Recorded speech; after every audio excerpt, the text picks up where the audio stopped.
Good evening, everyone. On behalf of Paraclete Press, welcome to our virtual International Book Club and Apéro tonight with Greg Garret, the author of the new novel, Bastille Day. My name is Rachel McKendry, and I'm the publicist here at Paraclete. Thank you so much to all of you for joining us. I know Greg is here somewhere because we were just chatting. I think he'll be on in a moment. There he is. Hi, Greg. Hey, Rachel. Thanks so much to all of you who are joining us this evening. I just want to invite you to take a moment to find the Q&A button at the bottom of your screen. And please feel free to submit any questions you might have for Greg. And hopefully we'll be able to get to everyone by the end of our time together this evening. So Greg, thank you so much, seriously, for joining us from Paris, from your apartment there. A very singular location. It is very singular, yes. And this is probably unnecessary considering our crowd here, but just by way of introduction, Greg Garret is the author of 5 acclaimed novels, including The Prodigal with the legendary Brendan Manning, and 20 nonfiction books on race, culture, politics, and faith. His novels have been translated into German, Dutch, Spanish, and Portuguese editions. Greg is an award-winning professor at Baylor University, where he holds the Carol McDaniel Hanks Chair in Literature and Culture, and spends a part of each year in Paris, where he is canon theologian for the American Cathedral of the Holy Trinity. Greg and his wife, Jeannie, who is also here with us this evening, live the rest of the year in Austin, Texas, with their 2 daughters, Lily and Sophia. So again, welcome to all of you. Welcome, Greg. Truly international gathering. We've got you from Paris, folks from Texas and all over the Midwest, I think, and here we are in Paraclete. So we're coast to coast, I think. Yep. I know you wanted to open our evening with some special thoughts, Greg, so I invite you to join in. Well, yes, our idea was at the end of a hard day for our folks in the States, or in the middle of the night for somebody else, it would be nice to stop and reflect for a little bit. One of the really interesting things that I've been thinking about in connection with Bastille Day is that there are a number of toasts in the book, because alcohol and our relationship to it is one of the issues of the book. It can be a thing that takes us into a bad and spiraling space, or it can be a place where we make connections with people. And there's a toast that Nadia offers in the section of the book that I'm getting ready to read from.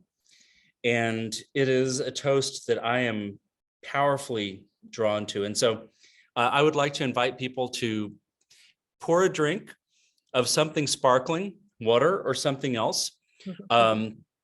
As Jeannie knows, I went to Galeries Lafayette today and got a bottle of the Taittinger, which is nicer champagne than I ever drink. But it is, I think, appropriate for us tonight. And what I'd like to do as soon as everybody has something in front of them is just to offer that toast from Nadia from page 120 in Bastille Day. So, folks from Texas, from the Midwest, from wherever you are tonight, may your fears be overwhelmed by your hopes.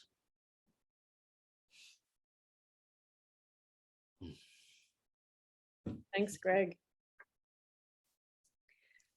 Now, Greg certainly knows this, obviously, and I think probably some of us here tonight know this, but Bastille Day is an important novel for many reasons, one of which to Paraclete is that it's one of our first books in our Raven fiction imprint. And one of the key phrases that we always use for titles in our Raven fiction imprint is that it's fiction that costs something. So I know that this book has certainly cost you, Greg, in many ways. And I'd love it if you wanted to talk about, where this novel came from for you, what it was like writing it, and here you are in this special apartment, what it's like talking about it from this space that you're in this evening. Yeah, and I don't have like a professional ring light. I'm bouncing a light off another like lampshade so that I don't have like, terrifying glare on my face. And this is what I've got. The first thing that you all should know is that this apartment is 90 stairs up from the pavement. And so everything that has been brought up here, including this, really kind of rubbish light that I'm using as my ring light, has been carried up those stairs. And Jeannie and I have normally stayed in the bottom apartment, which is 63 stairs up. And I posted on social media the staircase at the cathedral today. And the last 17 stairs are just these like kind of tiny, steep, like baby stairs that you have to kind of crawl up on your hands and knees. So it feels like, I mean, just in terms of the cost, my being here tonight has entailed a number of times where, like me, a grown man, has been crawling on my hands and knees to get into the apartment. But the bigger piece in terms of cost is that this is a book about big contemporary issues and big personal issues. And I have never written a book about such big contemporary issues. So like, interracial relationships and religious violence. And I've never really written about the political in the ways that this book addresses the political. But the personal issues are the things that I've always written about. And I mean, Rachel, as you say, they come at a cost, because there is this incredible, for me as an author, like personal questioning that comes with these.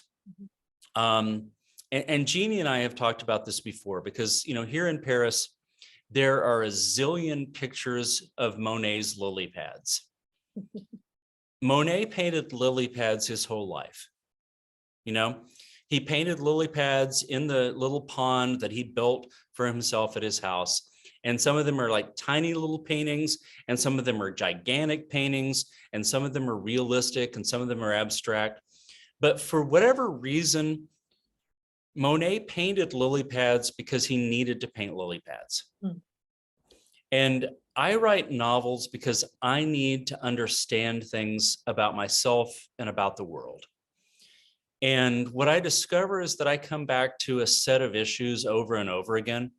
And so the novels change, the characters change, but there are things in this book that readers of my first novel, Freebird, would recognize.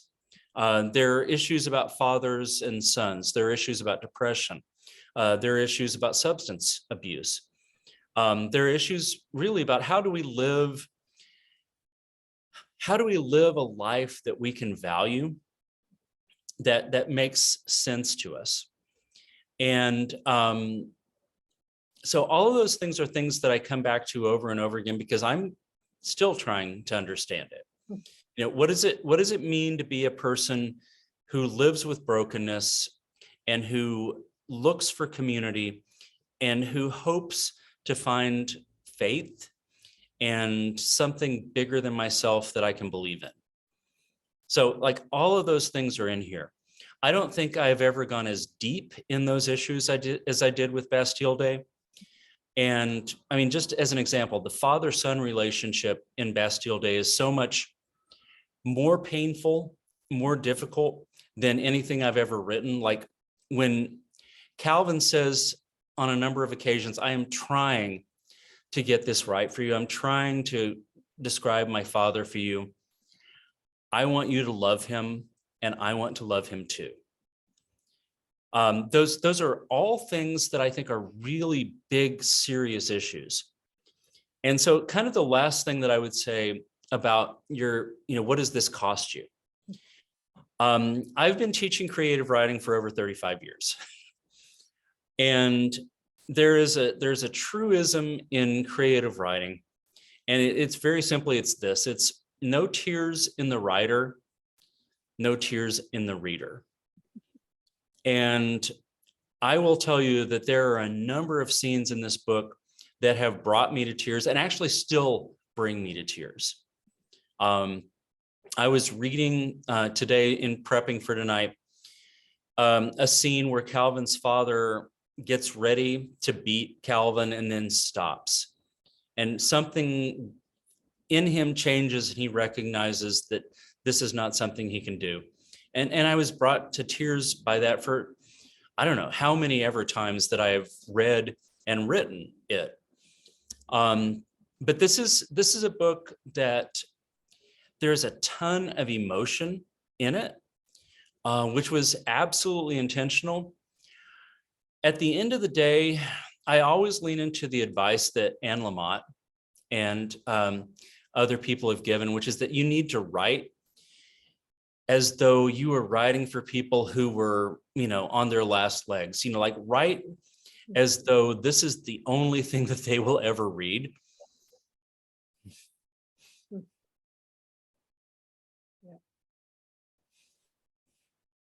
Yeah. You're talking about some of the different passages that you've been rereading, which I'm sure all of us who have read the book has to stop. One of my coworkers at Paraclete said, I read the whole thing and I closed it and then I opened it and I started right over it again. God Because bless. there's Yeah. so much packed in it to it. Yeah. The characters, obviously, and everything that they live through, but the places themselves almost become characters. The every location really does speak into the story. So it's so rich and so dense. Oh, thank you, Rachel. Is there a spot that you want to read from tonight, Greg? I would actually like to read a little bit from the midpoint in the novel. Okay. And since we're here in the tower with the staircase behind me, the black wrought iron staircase that weighs, I don't know how many thousands of pounds. So now I'm actually worried about it crashing through the floor and taking me with it. But those of you that have read the book know that early in the book, it's established that Calvin has a fear of heights. And there are different kinds of fears of heights. What Calvin and I share is like this extreme fear of heights where it's almost debilitating. Like my legs will collapse out from under me. And I remember one time taking one of our girls to the Texas State Capitol in Austin and going up to the top of the rotunda and looking down and like, oh no, that was a terrible mistake. And like, I'm just staggering away from that view. And so I know from personal experience, this is a very real thing. So just to set the scene, I hope that most of the folks who are on tonight have read the book, but I know that maybe some folks haven't. So I will just say this. Calvin and Nadia meet for drinks at the Four Seasons, which is, okay, as I'm facing out, let's see, this is the back part of the cathedral. So to my right, 2 blocks to my right is the Four Seasons, where the Kardashians stay. And they meet there for drinks, and then they come and have like burgers in the Dean's Garden, which is right out my window, right behind my screen here. And that's a place where I've spent a lot of time at coffee hours and one 4th of July actually grilling things like the characters in the novel, like with grill mitts and spatulas and stuff. And so there's a thing that Cal and Nadia talk about in the bar at the Four Seasons. And he says, I have to confess to you about my kryptonite. And she says, kryptonite. And because she's Saudi Arabian, he thinks maybe she doesn't know what kryptonite is. And he says, I'm really, really, really afraid of heights. And so he is supposed to come up and do a live feed off of the tower, where basically he is standing up here on the observation tower with his back to the Eiffel Tower, the Tour Eiffel, which on Bastille Day is like lit up with fireworks, and it's gorgeous. And in real life, Jeannie and I were actually up here on that night, and it was just as terrifying on that night. And I had my back pressed so hard against the tower, I thought that I was going to make an impression in it. But I want to read a little bit of this, just a couple of minutes of this, because this is midway through the book. And as somebody who teaches creative writing, I will tell you, in a long narrative, halfway through any story is one of the most important pieces. And you have to plan it that way as a novelist or a screenwriter. And this is an essential scene. So, Calvin gets to the top of the stairs, which start here in my apartment and keep going through a trapdoor in the old bell tower. I edged through the door, saw the rooftops of Paris over the railing, staggered backward onto the landing, almost lost my balance, and went backward down the stairs in a heap. I can't do it, Rob, I called. I'm sorry, but I can't. It's a 1-minute read, Cal, he said. Seriously, intro and outro. That's all. We'll have you back down the stairs in 3 minutes. I chanced to look down into the city. Oh, such a mistake. I had to sit down on the top step. My legs could not be trusted. Jesus, I said. I wanted to weep. Do not blaspheme, came the still, small voice beside me as Nadia made her way up the last few stairs, both her own hands white-knuckled on the rail. I didn't think you were coming, I said. Nor did I, she said. We share this kryptonite, Calvin. Her head was rigid, eyes now looking directly into mine and nowhere else. Oh my God, I said, Nadia, take my hand. Her right hand shot forward and I grabbed it. We stood at the door opening out onto the observation deck. I thought the wall would be higher, she said. I know, I said, it's a travesty. Cal, Rob called from the corner, I need you now. I can't do it, I said.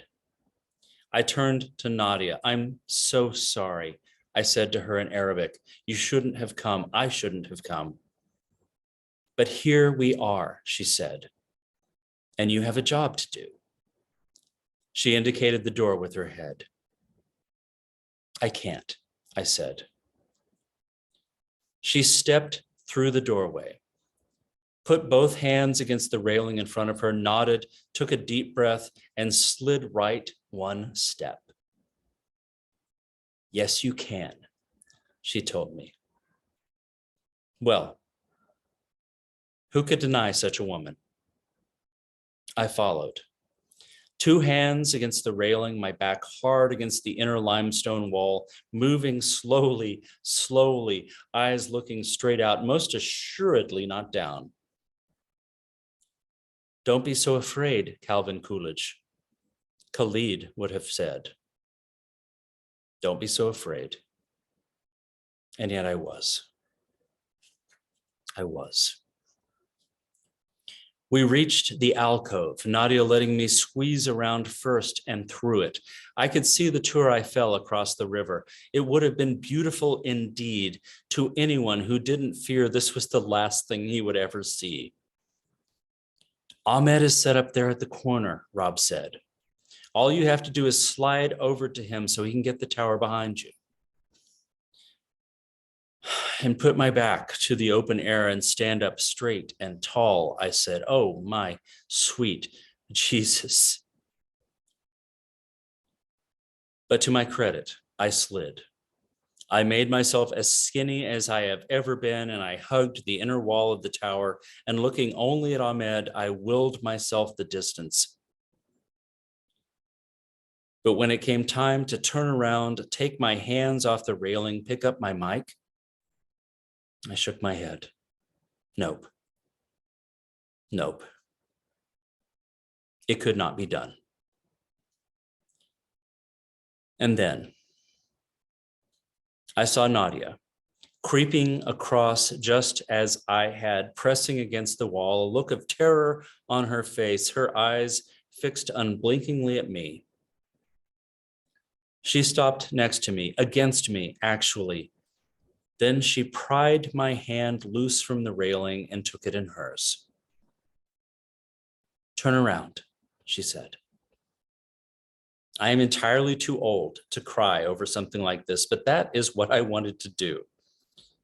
I can't, I said. Look at me, she said. Just look at me.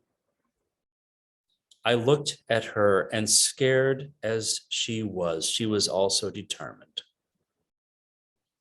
Calvin, she said, I have realized something. If we let fear stop us from living, we are already dead. It sounded as if she was speaking as much to herself as to me. The Blessed Quran says that for those who believe, on them shall be no fear, neither shall they grieve. That sounds wonderful, I said. I wish. Rob said, the tower had gone dark. Things were getting ready to blow up. The fireworks were about to start. Calvin, I will believe for you, Nadia said, squeezing hard, until the time you can believe for yourself.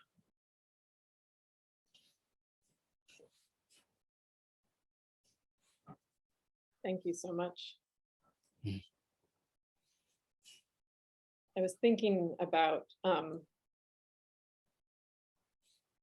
power of story, and thinking about you as a writer, Greg, and knowing that fiction isn't your only language.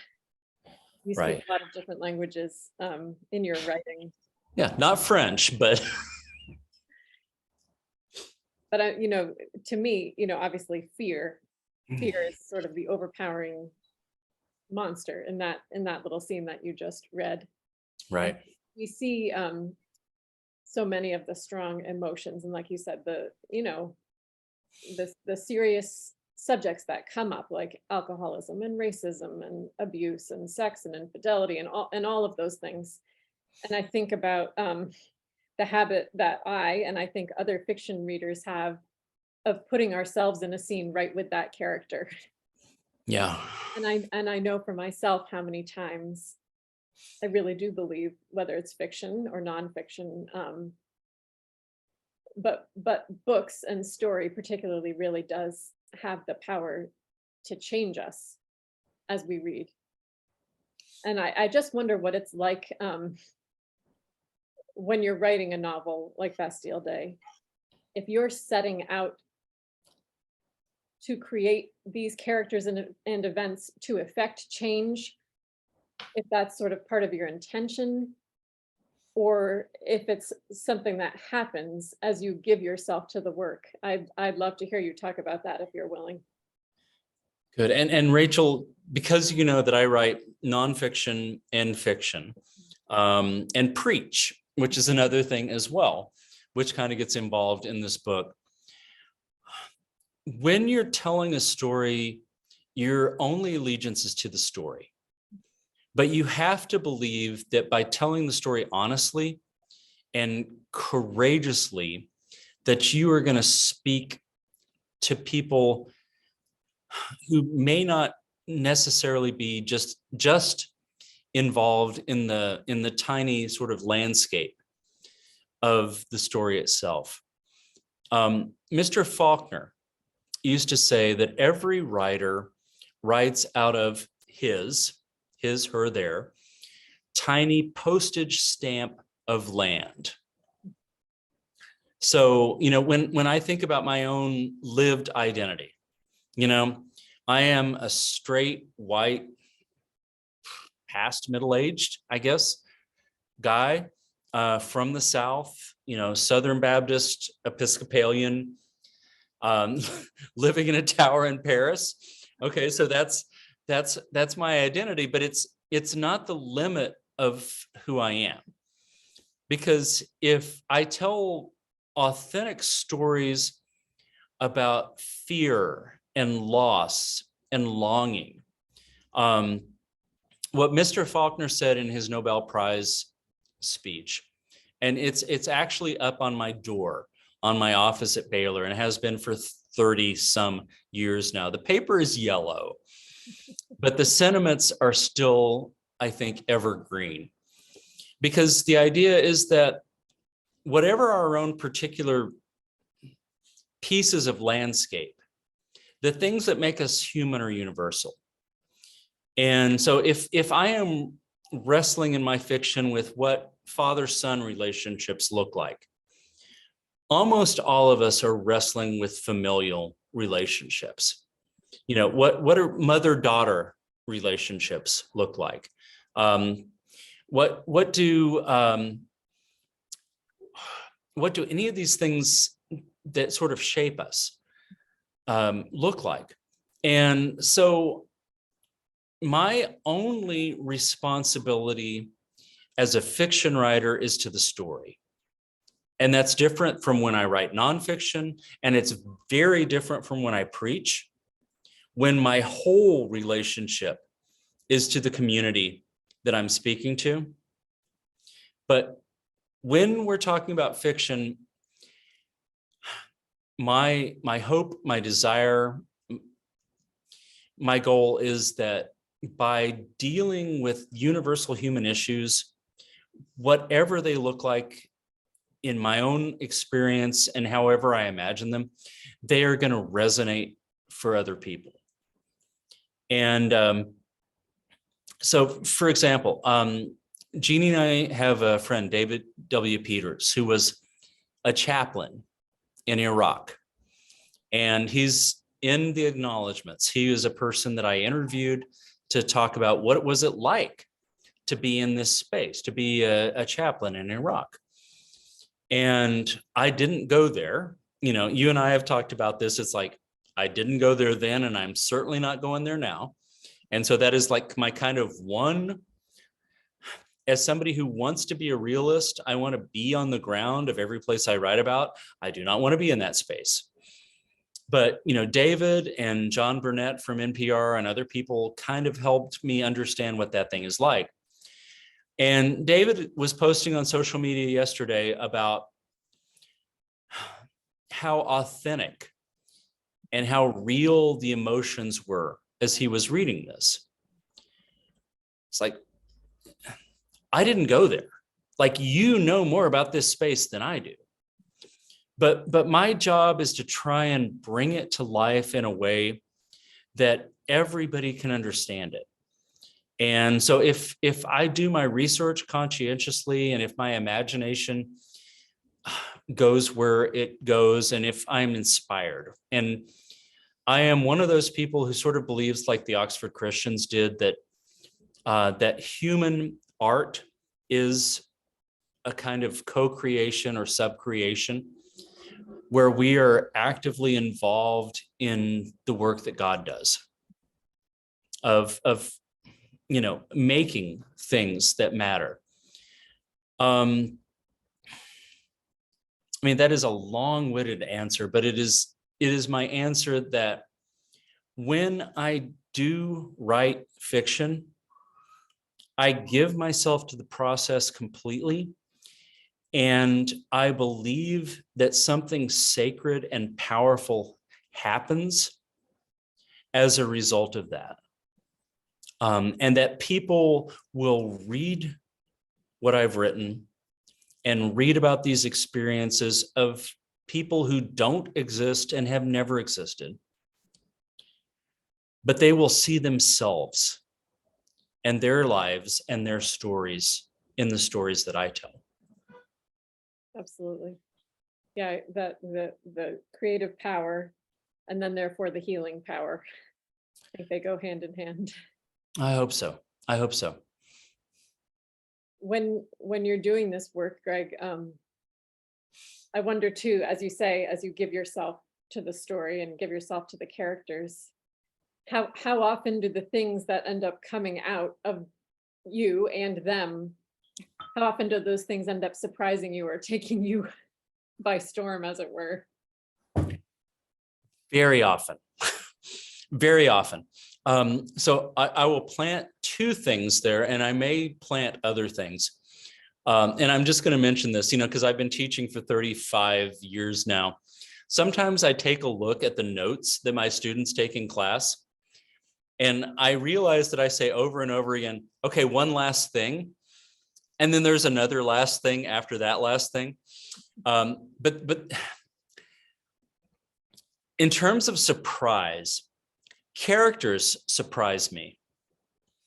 So, for example, I did not expect Frederick, the bartender in Harry's New York Bar, or Allison, the friend that that Cal meets, or Uncle Jack, honestly, his only living relative. I did not expect any of those people to be major characters in this book.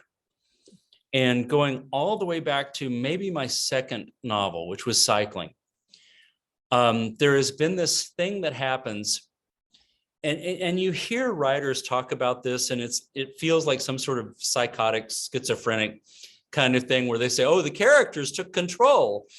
Well, these characters didn't take control, but they kept popping up in my heart and in my mind. And it was like Frederick kept saying, I have more things to say. And Allison kept saying, I have more things to say. And Uncle Jack kept saying in his, beautiful Fort Worth accent, son, I have more things to say. So that was a thing I had not expected.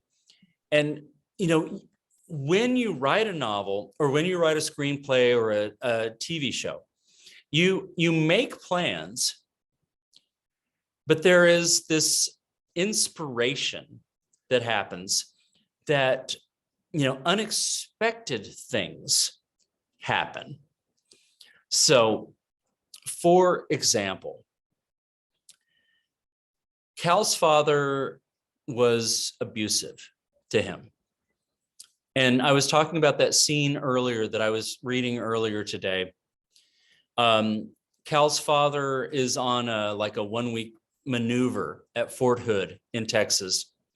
And Cal is pouring rum and cokes out of his dad's big rum bottle and planning to put water back in before he gets back. And his father comes home early because they wash the mission. And Cal stands up to his father for the first time. He's, 13, 14 years old, and also kind of drunk on rum and cokes. And his father takes him down, puts him on his back, and then he stops. And he says, don't ever raise your fists to a man if you're not prepared for the consequences. And I had not planned that. I had not plotted that.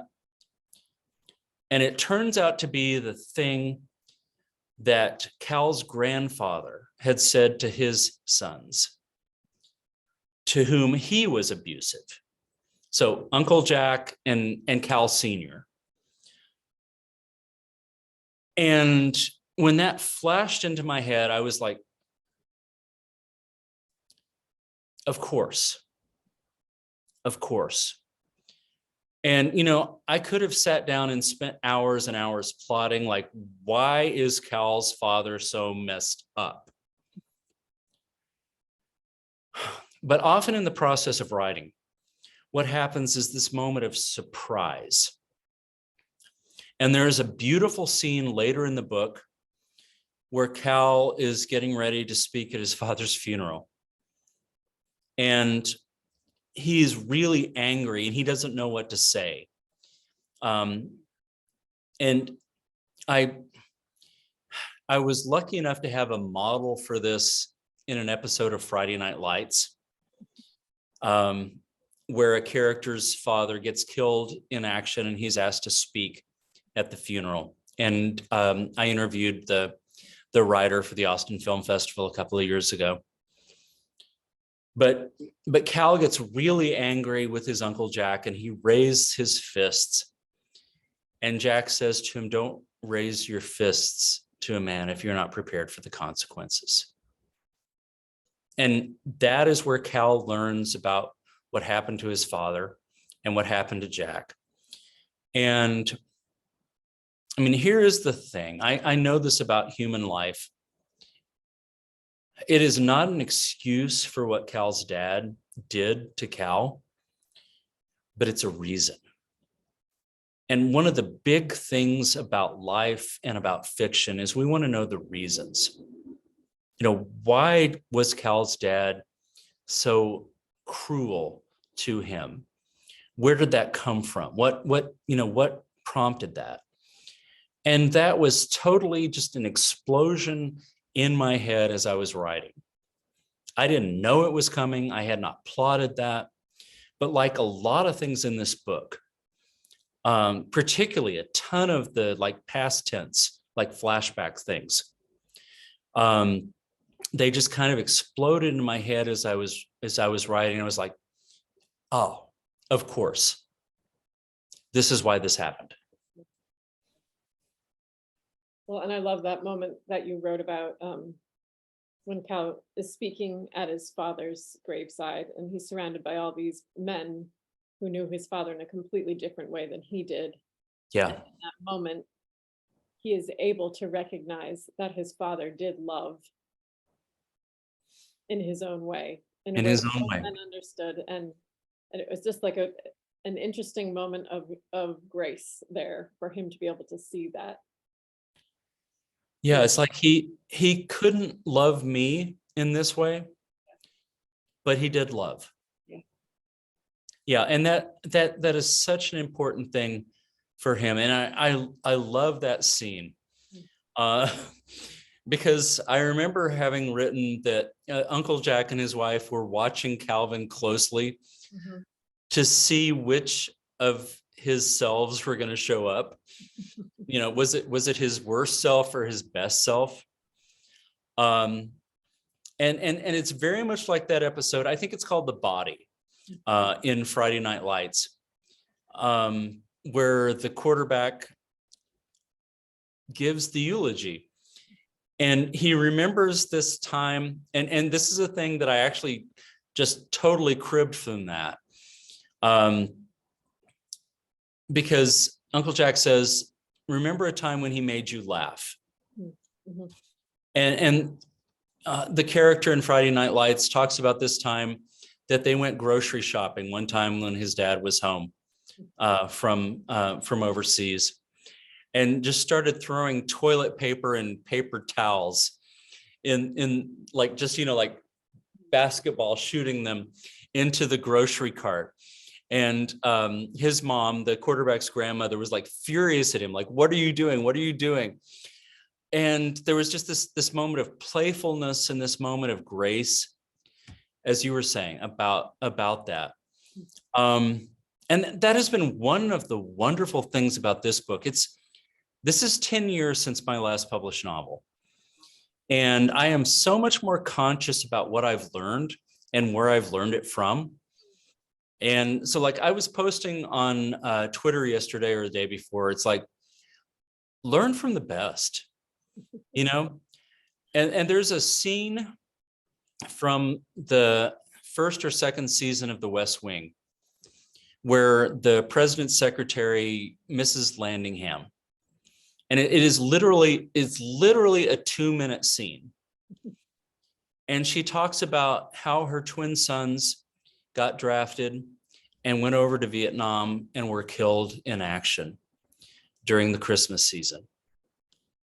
And it is so heartbreaking, and it is so brief, and yet it does everything in terms of character. Like you can never look at Mrs. Landingham in the same way. And so she does this speech. And like I've said, you got to earn your speech. But at the end of it, she says, I miss my boys. And it is so simple and so heartbreaking. And I tried to bring that into so many spaces in this book.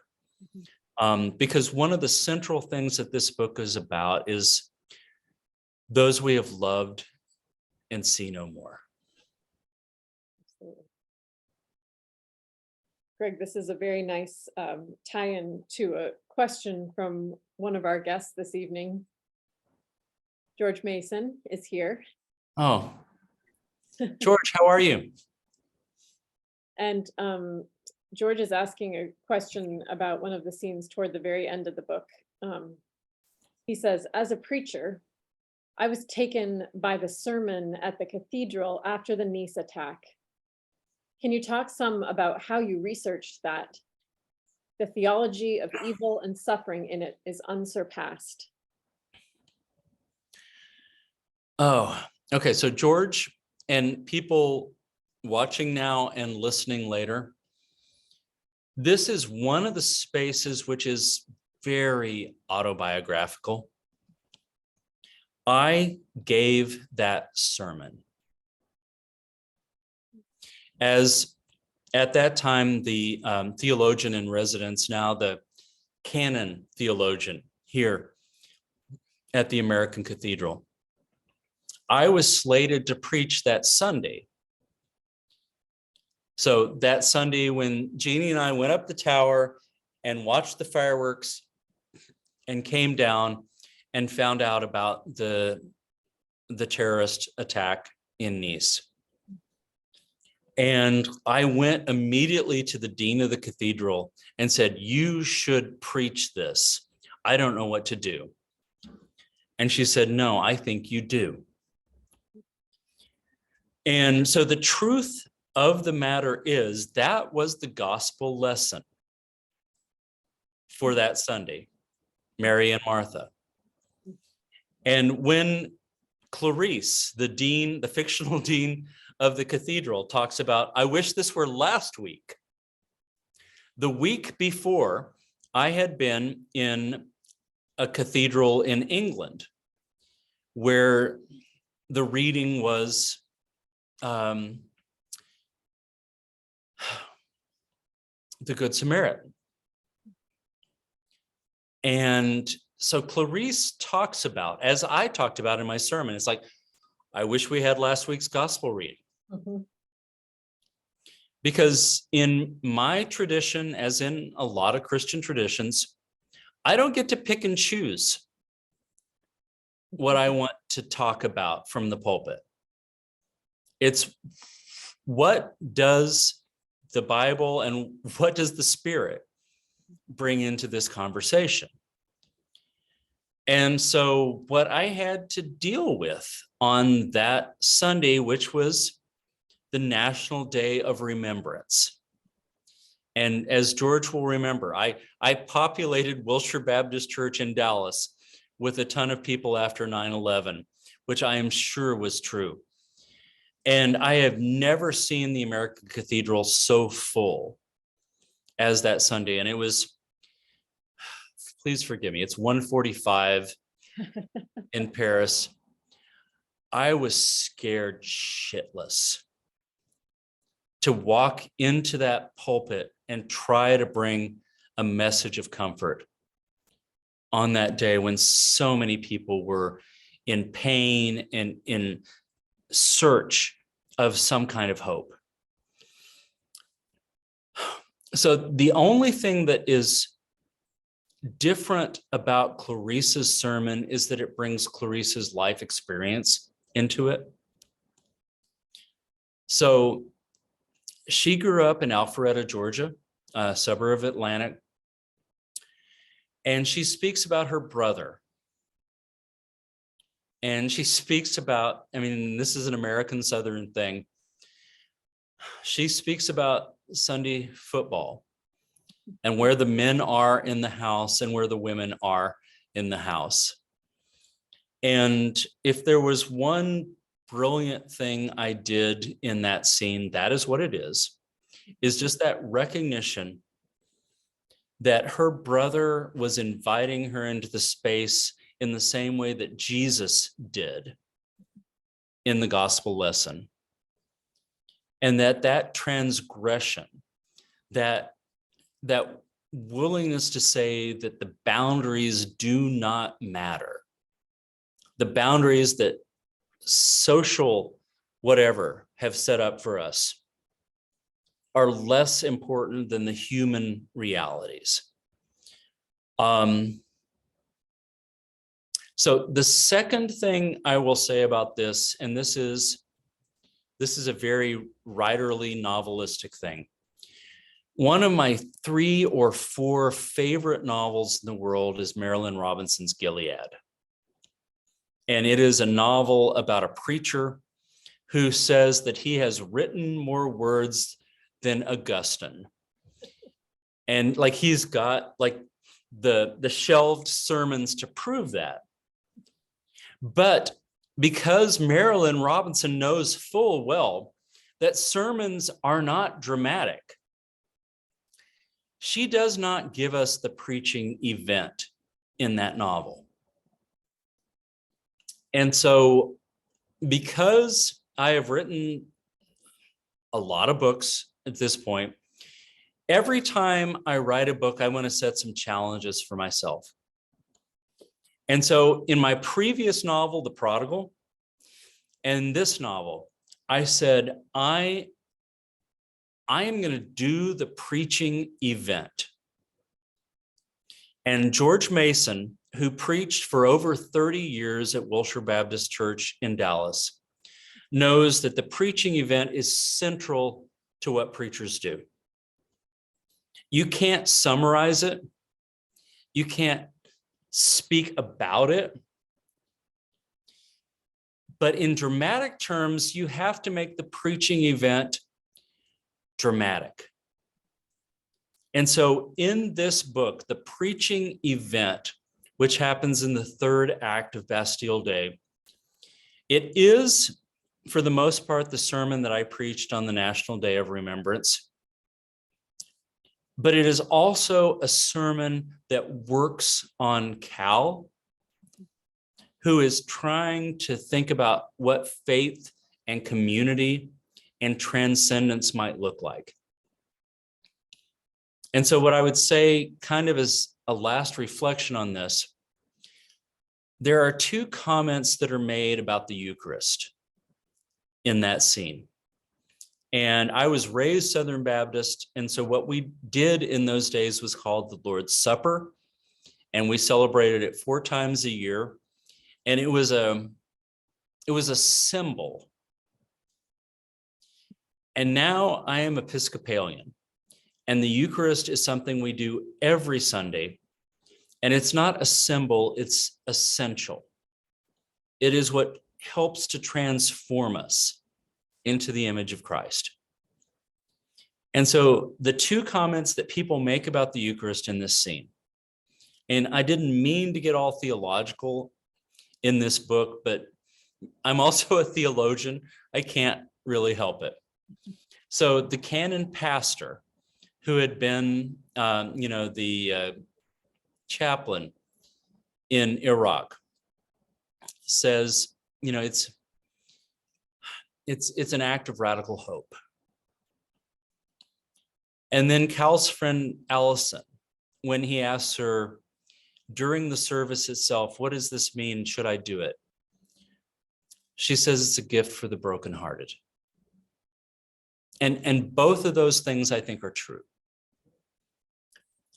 So I did not set out to do theology. So if you were to ask me that question, this is what I would tell you. But the story led to those places. And that kind of climactic thing in the 3rd act of Bastille Day, which is set in the nave of the American Cathedral, where I stood in the pulpit. And like, I will never not be stunned by that. is the thing that Cal needs to understand, that there is something larger than himself, and there's a community of people that he can be a part of, and that his brokenness, he does not have to carry that by himself anymore. George says, "You made us preachers proud." Oh, well, I can die happy. Not tonight, but Greg, here's another question from Yifan Zhang. It's a two-part question, and I think actually you just answered the entire second part, which was all about the sermon and Marion. So I hope that answered your question, Yifan. Yifan says, "Hi, Dr. Garret. I really enjoyed the novel. I especially loved the stunning sermon at the end. My Baldwin alarm was flashing." So this is Yifan's first group of questions. How did you create the character of Cal, former war correspondent suffering from PTSD? Did you invent this character because he's able to carry out the themes you want to treat? Or is he based on people you know in life? And he said, and Yifan says, does Cal's character end up surprising you in some way? Good. And I see Yifan's second question, which I did just answer. So let me just first say this. Yifan is one of my brilliant grad students from Baylor. Wonderful. And like, her question almost answers itself, Yes. but I am going to answer it. So like, we spent the spring semester together looking at the literature and theology of the civil rights era. And it was an amazing class, and I am so grateful to her and to all of her classmates. The character question is a really interesting one. I don't create the character first. Typically what happens is I will write a page or pages where I will hear a voice. And then I will have to ask the question, who is this? And why do these things matter to this person? So my first novel, which came out in 2002, was called Freebird. And yes, it was named after the Lynyrd Skynyrd song, which as a rock musician, I refused to play, even though drunk hillbillies would be asking me every night to do that. So when I wrote the first 4 or 5 pages of Freebird, I didn't know I was writing a novel. I had not really been a successful novelist to that point. I'd written 40 short stories, and I was good at short stories, but it was very clear to me, like, okay, I'm this far into it and I don't have any end to this. Like, I am not 15 pages into an end or 25 pages into an end, or, you know, God forbid, 32 pages into an end. This is an ongoing story. So when I wrote the first pages of Bastille Day, which are not in the book, by the way, that first question for me is, who is saying this? And where does this come from? So I had really good editors at Paraclete Press, and the developmental editor who took the first pass on my book read the first 10 pages or so and said, this is not your story. But what it was my character saying, it is a scary thing to write a book about Paris. And so like I knew from the very beginning that this was a character who was in Paris, not of Paris, but in Paris, and trying to figure out his life and space there. And like, I am very clear, like I have spent 8 months in this tower, but I am not a citizen of Paris. And I have lost almost every bit of French that I possessed before the pandemic. Like I was in the grocery store earlier today and I had to rely on pantomime for the grocery store clerk to say, no, you can't tap. You're going to have to insert your card. Okay, fine. But also, I have been in this space long enough to know a lot of things. And some of them are ridiculous. So like I wore athletic shorts today because I was walking like 5 miles. And I was the only person identifying as male in Paris wearing athletic shorts. Because it's not done here. Like I know that full well. It's like, sure, layer your contempt on me. I am totally American. I will accept that. I am not wearing my pants to go work out. But and now I've like totally lost my train of thought. So let me go back to Yifan's question. Yeah. The character of Cal grows out of my own themes. So I had not realized so profoundly and powerfully before this book that I was wrestling with the father-son dynamic in life. And I want to be very clear in case my dad ever checks this. Like my dad was not abusive. He was just absent. You know, he was an executive. He was traveling. I did not know what the father-son dynamic was supposed to look like. And because I'm a fiction writer, I tend to dramatize it.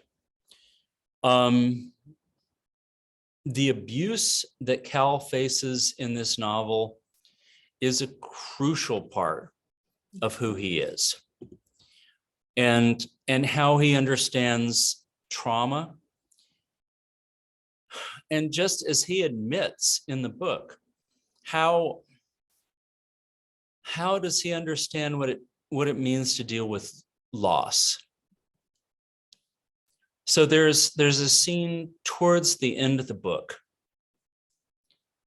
where Cal walks into his childhood home and his father is listening to Frank Sinatra.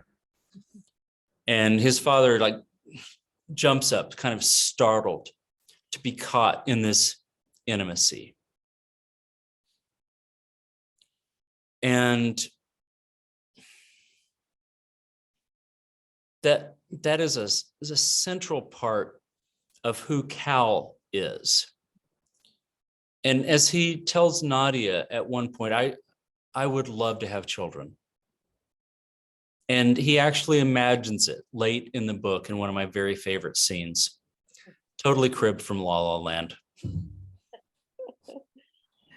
where he imagines the life that he and Nadia might have together. But the last thing I would say about Yifan's question is a journalist has to ask questions. And so Cal is perfectly situated to be a person who wrestles with stuff and who tries to tell the truth. And he says that, you know, on more than one occasion, I am here to tell you the truth. I want to show you what I've seen. I want to tell you what I've seen. And when I fall short, I'm going to issue that disclaimer, you know, that New York Times apologia, you know, on page 2 or 3, like we got this wrong. And So for better or for worse, and mostly it's for better, Cal as a narrator was ideal for me as somebody who wants to tell the truth. Like somebody who wants to look at the world and figure it out and get it right. Great. Well, Greg, thank you so, so much. I don't even want to ask you what's next because I know you have to get up so early in the morning to head to what's next. Well, I will speak into that for a brief thing, because I want to respect the time of the folks who have joined us. I am off to Switzerland. So like I am leaving the apartment in 4 hours. And Switzerland sounds really exotic when you're in Austin, Texas. But honestly, it's a 3-hour high-speed rail because France has that. And then an hour in some like clunky, not so high-speed rail in Switzerland. And then as some of my listeners will know, this terrifying bus ride up into the Alps to the village where James Baldwin wrote. Wow. And I am blessed because I've been given resources to do some of this work. And so like, I'm not just, getting up in the morning and saying, I'm going to go to Switzerland, but I have got another novel, which is very close to being done. And it wrestles with a bunch of the same issues. And this is a really good place for me to write. And what I've discovered about my life over the last 20 years is you find a place where you can work well and you can make the words come and put them on the page and understand them and feel the structure and see how it comes together. So this is the village in Switzerland where anybody who turns to the back of the book will see this is where I finished the last edit of Bastille Day. And so I'm heading off tomorrow to big crossed fingers, do that work for the next book, in hopes that it might speak to people. Wonderful. Well, our prayers will certainly go with you. Thank you so much, Greg. Thank you so much to all of you who have joined us tonight. I'm sure you all know how to get your hands on your own copies of Bastille Day. I'm sure you already have your own copies, but I wouldn't be doing my job if I didn't encourage you to keep visiting your local bookseller. Please. To pick up your copies and to keep sharing it with fellow lovers of literature, fellow seekers and explorers. We're finding more and more at Paraclete how many small groups there are and the power of gathering with kindred spirits to read and discuss and discover these things. So book clubs, church groups, wherever you are, wherever you find your people, please keep sharing Bastille Day with them. We hope you enjoyed this conversation. I know I certainly did, and I'm so glad we have it recorded so we can continue to share it with anyone who couldn't join us tonight and those who need to learn more about this wonderful book. Thank you again. Rachel, thank you so much. And thanks to all of my friends at Paraclete. I'm so grateful for the good work that we have done and are doing with this book. Our pleasure. We'll keep spreading the word. So good night to you, Greg, or good morning, or whatever it is over there. Good night to all of you. Take care and stay safe. Good night. Thanks, everybody. God bless.